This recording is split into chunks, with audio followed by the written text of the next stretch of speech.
I'm going to say something that every HR consultant, every corporate culture guru, and every people-first business coach is going to absolutely hate. And I don't care, because what I'm about to tell you is the truth about how businesses actually scale. Not the comfortable story we tell ourselves at company retreats, not the narrative that sounds good in a LinkedIn post, but the cold, mathematical, operationally precise truth that separates businesses that grow from businesses that stagnate under the weight of their own payroll. Stop hiring full-time employees. Stop treating headcount like a measure of success. Stop confusing the size of your team with the strength of your business. Because in today's economy, those two things are not just different, they are actively opposed to each other. I've built companies. I've bought companies. I've invested in hundreds of companies across every imaginable sector. And the single most consistent predictor of whether a business scales successfully is not its product, not its market, not its founder's charisma.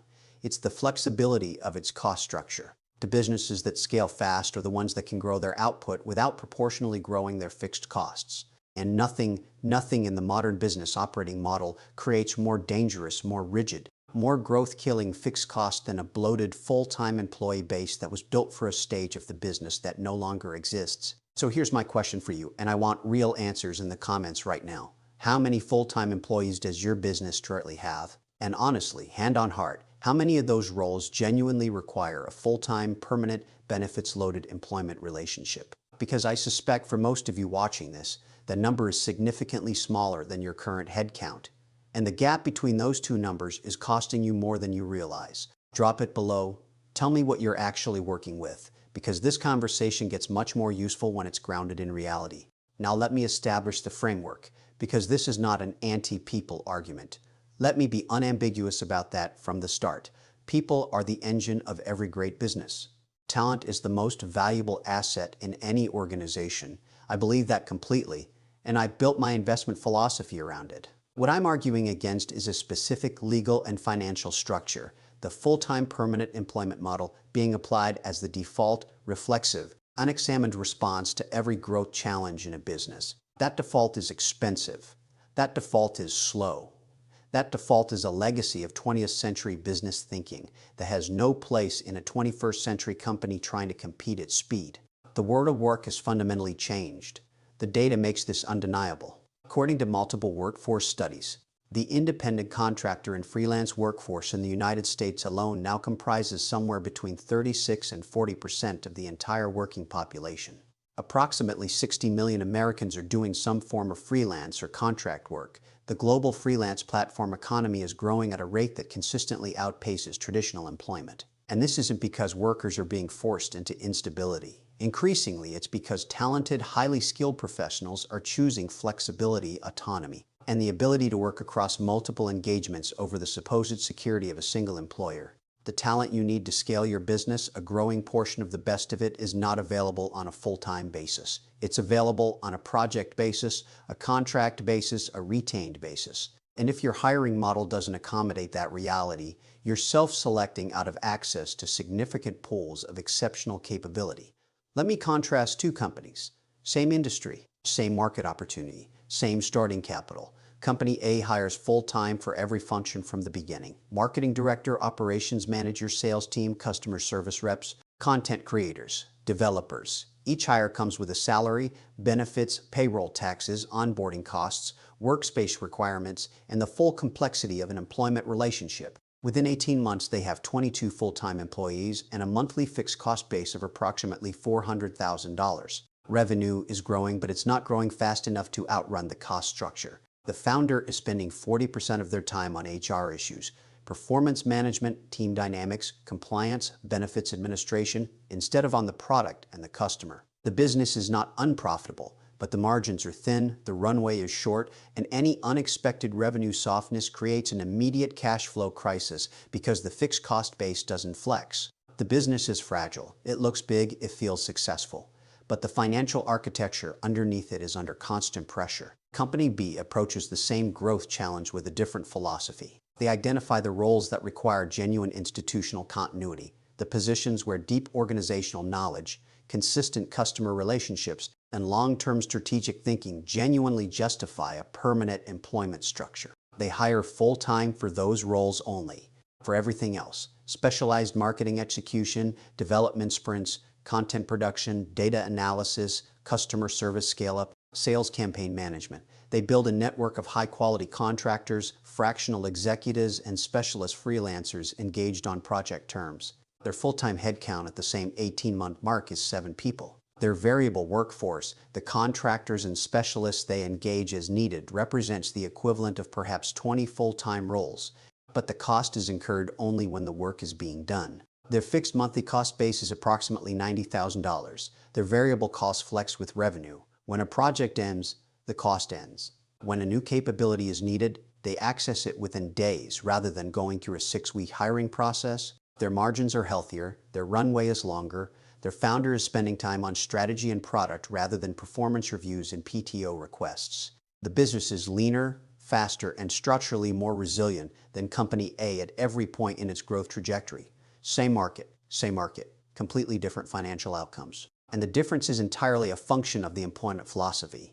Now I want to get into why most business owners default to full-time hiring even when it doesn't serve them, because understanding the psychology here is essential to breaking the pattern. The first reason is status. There is still, in business culture, a deeply embedded equation between headcount and success.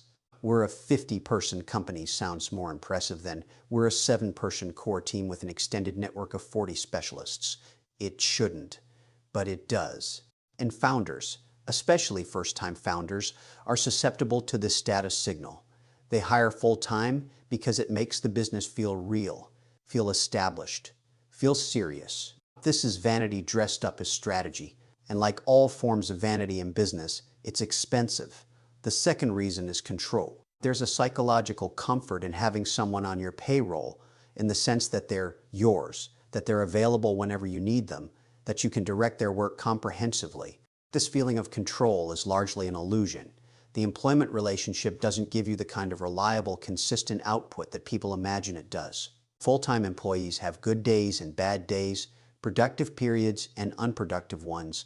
They have personal circumstances that affect their work. They have career aspirations that may not align with your business needs.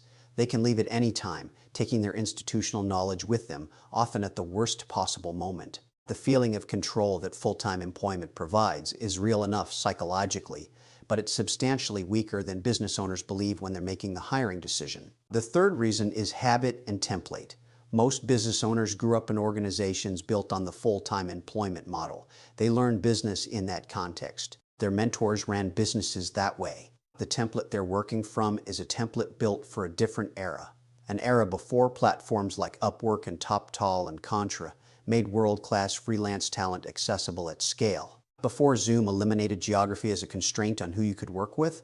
Before the normalization of remote and async work made the in-office, full-time model a choice rather than an operational necessity. They're building 21st century businesses with a 20th century workforce template and wondering why it doesn't scale the way they want. Breaking these patterns requires intellectual honesty about what you're actually optimizing for, because the goal of a business is not to employ people. The goal of a business is to deliver value to customers and generate returns for its owners. Employment is a means to that end. One means, not the only means, and increasingly not the optimal means for many of the functions that businesses need to perform.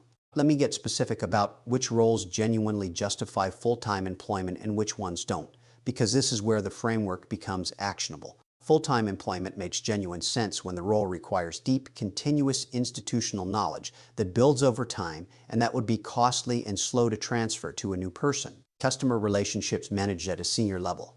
Core product development where architectural continuity matters. Leadership roles where cultural stewardship and team cohesion require consistent, present engagement. Financial management where institutional context and regulatory compliance create real continuity requirements. Operations management where process refinement and institutional learning genuinely compound over time. These are the roles where the investment in full-time employment pays back through the depth and continuity it enables. Full-time employment makes much less sense, and in many cases makes no sense at all, for roles that are project-based by nature, that require specialized skills needed intensively for defined periods, that can be performed asynchronously and remotely without meaningful quality loss, or that represent functions where the market for freelance talent is deep and competitive. Campaign-based marketing, development projects with defined scopes, content production, data analysis and reporting, customer service volume management, graphic design, video production, legal work below the general counsel level, accounting and bookkeeping below the CFO level. These are categories where the freelance and contract market is rich with talent, where project-based engagement aligns naturally with the actual nature of the work, and where full-time employment creates unnecessary cost rigidity without corresponding benefit. The discipline is in drawing this line honestly, without letting status, habit, or the illusion of control push roles into the full-time column that don't belong there, and then building the operational systems that make your flexible workforce model actually function at a high level. Because a flexible workforce model that isn't managed well is not better than full-time hiring, it's worse. The advantage only materializes when you run it with discipline. Let me talk about what it actually takes to run a high-performing flexible workforce, because this is where most business owners who've tried the contractor model have failed. Not because the model doesn't work, but because they didn't build the infrastructure to make it work. The first requirement is exceptional clarity in project definition. Full-time employees can tolerate and often work within ambiguous mandates. They figure things out. They ask questions over time. They develop understanding through ongoing immersion in the organization. Contractors and freelancers cannot function effectively in ambiguity. They need clear scope, clear deliverables, clear timelines, and clear success criteria before they start. If you can't define what you need specifically and measurably, you're not ready to engage a contractor for it. That's a discipline problem in the business, not a problem with the contractor model. And the good news is, forcing yourself to define your requirements clearly before hiring is actually a discipline that makes your entire business more operationally precise. Full-time hiring allows you to avoid that discipline. Flexible hiring forces it on you, and the business that operates with that kind of clarity runs better in every dimension. The second requirement is a robust vetting and selection process. The freelance market is enormous and it's stratified. There are exceptional people at every level of the market, and there are people who will waste your time and money. Building the capability to identify quality quickly through portfolio review, structured test projects, reference validation, and platform-specific reputation signals is a genuine organizational capability that you develop over time. The first few contractor relationships you build will be slower and more uncertain than the 10th or 20th. The businesses that succeed with flexible workforce models invest in developing this selection capability as a core operational skill. They get better at it. They build preferred vendor networks. They develop relationships with specific high-quality individuals who they can re-engage repeatedly. Over time, this network becomes a genuine competitive asset, a roster of proven talent available on demand, without the fixed cost of permanent employment. The third requirement is measurement and accountability infrastructure. With full-time employees, accountability is often social and cultural. People perform because they're in the building, because their manager can see them, because their colleagues' judgment of their work matters to them personally. With contractors, accountability is contractual and output-based. You need clear deliverables, clear timelines, clear quality standards, and a consistent process for evaluating whether they're met. This is actually a healthier accountability framework than the social accountability of office culture. It's more objective, more measurable, and more directly connected to business value. But it requires you to build the measurement infrastructure. If you can't measure output clearly, you can't manage contractors effectively. Build the measurement systems first. The fourth requirement is a communication and coordination model that doesn't require physical co-location or synchronous availability. The flexible workforce operates across time zones, across work schedules, across organizational affiliations. Async-first communication, clear written briefs, documented processes, structured feedback cycles, project management platforms that create visibility without requiring real-time interaction is the operational glue that holds a distributed, flexible workforce together. Companies that have built this infrastructure well, and there are many of them, have found that it actually improves communication quality compared to the ad hoc, meeting-heavy, interrupt-driven communication model of traditional office environments. Documentation becomes an asset. Clarity becomes a discipline.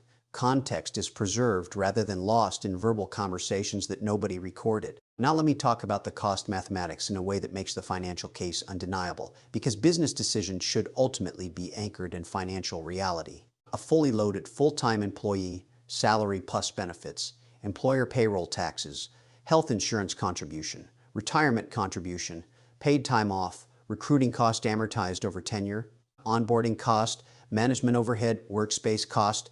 typically costs an employer between 1.25 and 1.4 times the base salary. A $60,000 salary employee costs you $75,000 to $84,000 annually in fully loaded terms.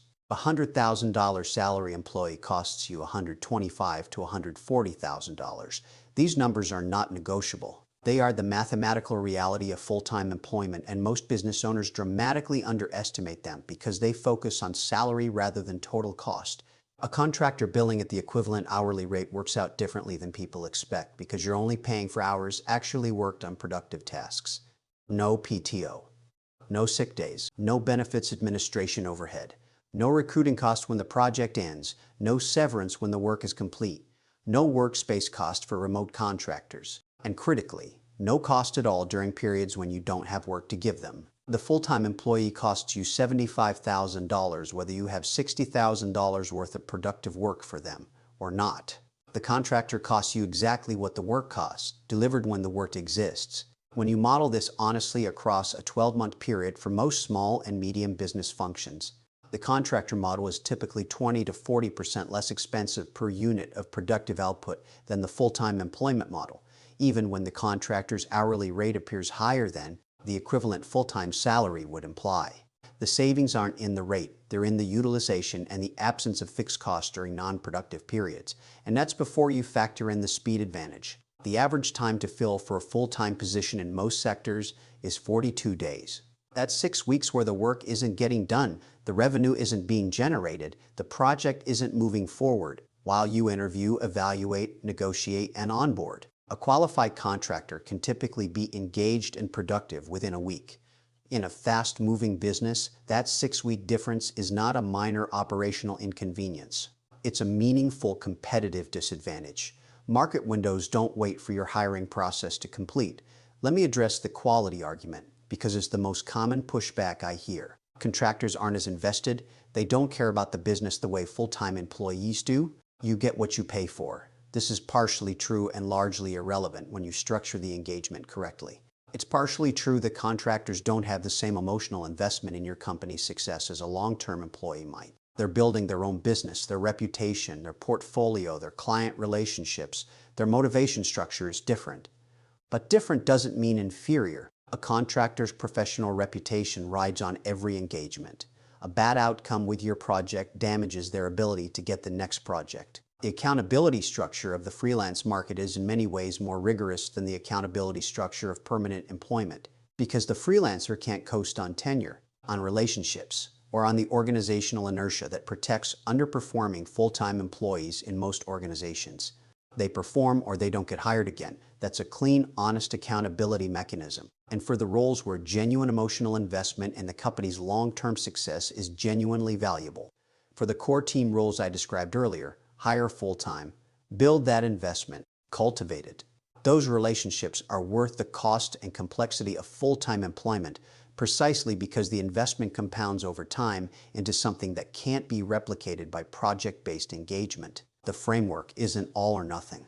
It's a deliberate architecture where full-time employment is reserved for the roles where it genuinely earns its cost, and everything else is built with the flexibility and efficiency of project-based engagement. I want to address the legal and compliance dimension because this is where a lot of business owners get nervous about the contractor model and where that nervousness, while understandable, often leads to overly conservative decisions that cost them real money. Worker classification, the distinction between employees and independent contractors, is a genuine legal consideration that varies by jurisdiction and has real consequences if handled incorrectly. The IRS in the United States has specific criteria. Many states have their own, sometimes stricter standards. This is a real legal landscape that requires real attention, but it's a manageable landscape. The solution is not to default to full-time employment for everything. The solution is to work with a qualified employment attorney or HR consultant to build contractor engagement structures that are legally sound in your jurisdiction.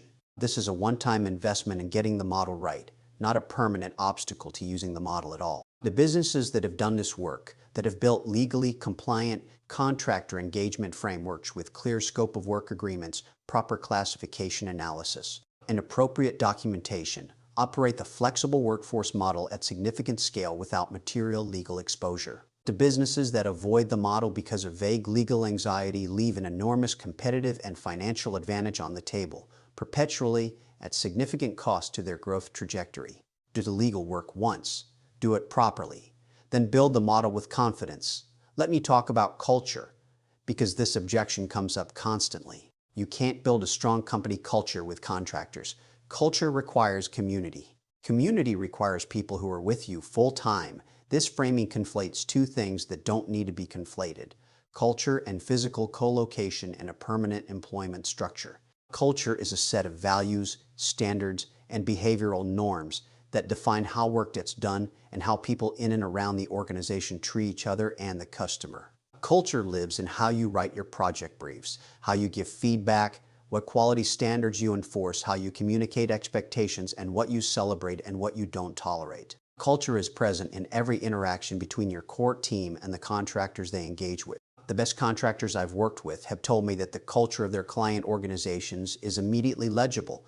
Within the first interaction, sometimes the first email, regardless of whether they're full-time employees or external contractors. You either have standards or you don't. You either have clear values embedded in your operating practices or you don't.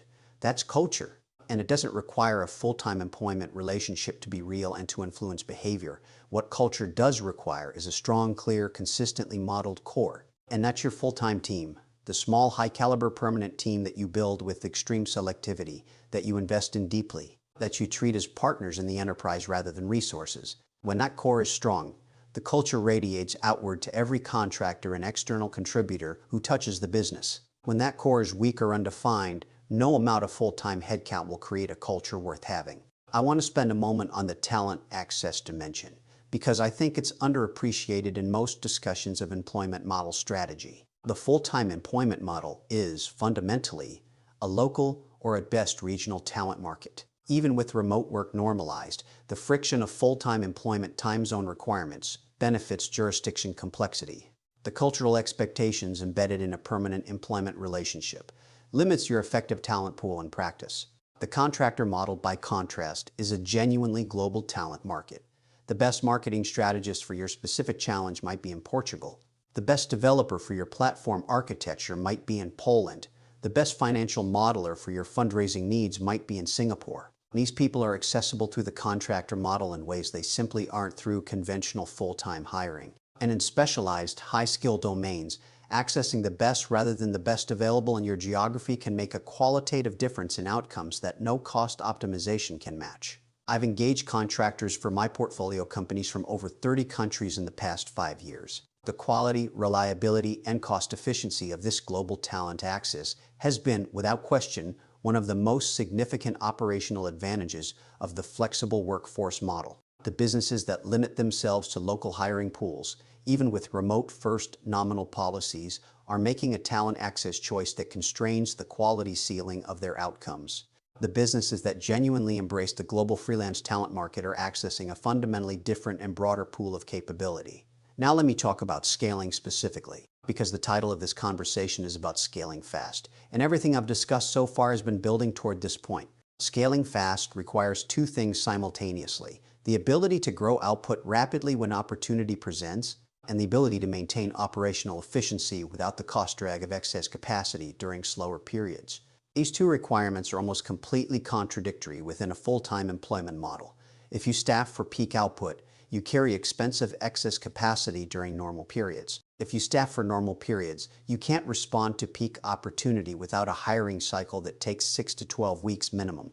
You're always behind on one dimension or the other. The flexible workforce model resolves this contradiction mechanically. When a significant client opportunity arrives, you scale up the specialist capacity to service it immediately, within days, without a hiring process. When the engagement completes, the additional capacity scales back down and the fixed cost base contracts accordingly. The business breathes with the market rather than being structurally locked into a cost level that the market may or may not support. This breathing capability, the ability to rapidly expand and contract operational capacity in response to market conditions, is, in my view, the single most valuable operational characteristic a growing business can have. It's what allowed many flexible workforce businesses to survive 2020 intact, while businesses with rigid, headcount-heavy structures were forced into devastating layoffs that damaged their culture, their reputation, and their ability to rehire quality talent when conditions improved. Flexibility is not just an efficiency play, it's a resilience play.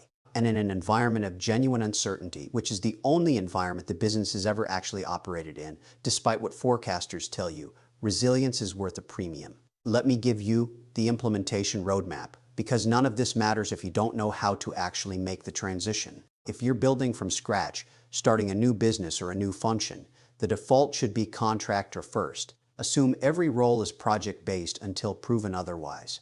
Define the work, engage the specialists, deliver the outcome, evaluate. Only convert to full-time when the work has proven to be continuous, the individual has proven to be exceptional, and the institutional knowledge they're building has demonstrated that it genuinely justifies the cost and commitment of permanent employment. If you're an existing business with an established full-time team, the transition is more nuanced and requires more care. You're not going to and shouldn't immediately terminate full-time employees to replace them with contractors.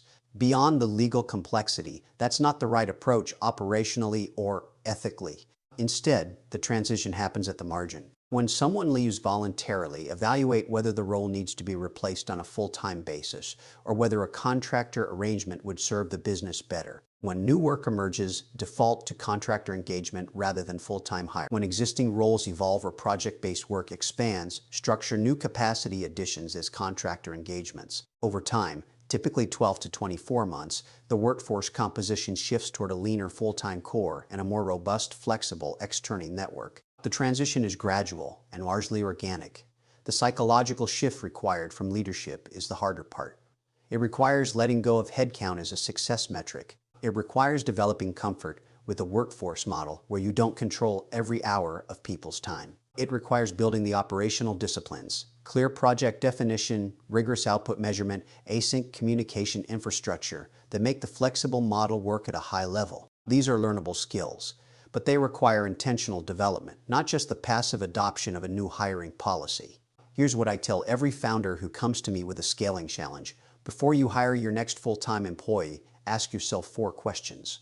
First, is this work continuous and ongoing, or is it project-based and episodic? Second, does this role require deep institutional knowledge that builds over time and would be costly to transfer? Third, does this role require consistent real-time availability and integration with the core team that can't be replicated in a contractor relationship? Fourth, have I genuinely explored whether an exceptional contractor or fractional specialist could deliver the same outcomes at a lower, fully loaded cost? If the honest answers to the first 3 questions are yes, yes, and yes, hire full-time, do it with conviction, do it well, invest in the person and the role. If the answers are anything else, if the work is episodic, or the institutional knowledge requirement is limited, or the availability requirement can be met through structured contractor engagement, then build a contractor relationship first and be rigorous about whether it needs to ever become full-time. This framework, applied consistently, will produce a leaner, faster, more financially resilient business than the reflexive full-time hiring default. Not marginally leaner, significantly leaner, with higher margins, longer runway, more operational flexibility, and a talent access advantage that compounds as your contractor network develops depth and quality. The businesses that figure this out, that build the operational discipline and the mindset architecture to run a genuinely flexible workforce model, are the businesses that can grow without the drag of a cost structure that doesn't flex. They're the businesses that can say yes to opportunities because they can resource them quickly and cost efficiently. They're the businesses that survive downturns because their fixed costs are low enough to remain viable without desperate restructuring decisions. They're the businesses that attract buyers at premium valuations because their margins tell a story of operational sophistication rather than headcount-driven cost pressure. And they're the businesses that ironically often attract better full-time talent to their core team because the people they do hire full-time are joining a well-run, high-margin operation with genuine growth trajectory rather than a cash-strapped company struggling to grow fast enough to outrun its own payroll. Stop mistaking headcount for progress. Stop letting the employment model of the last century constrain the ambitions of your 21st century business. Build the core. Build it with exceptional people in roles that genuinely require full-time commitment. Then build the network, the flexible, global, specialist network that lets you access any capability you need at any scale you need exactly when you need it. That's not a small business philosophy. That's not a startup hack. That's how the smartest, fastest growing businesses in every sector are structuring themselves right now. And if you're not building that way, you're carrying a structural weight that your most adaptive competitors aren't carrying. That gap compounds every single month. The good news is the gap is closable. The model is learnable. The transition is manageable. And the payoff in margin, in speed, in resilience, in valuation is not incremental. It's transformational.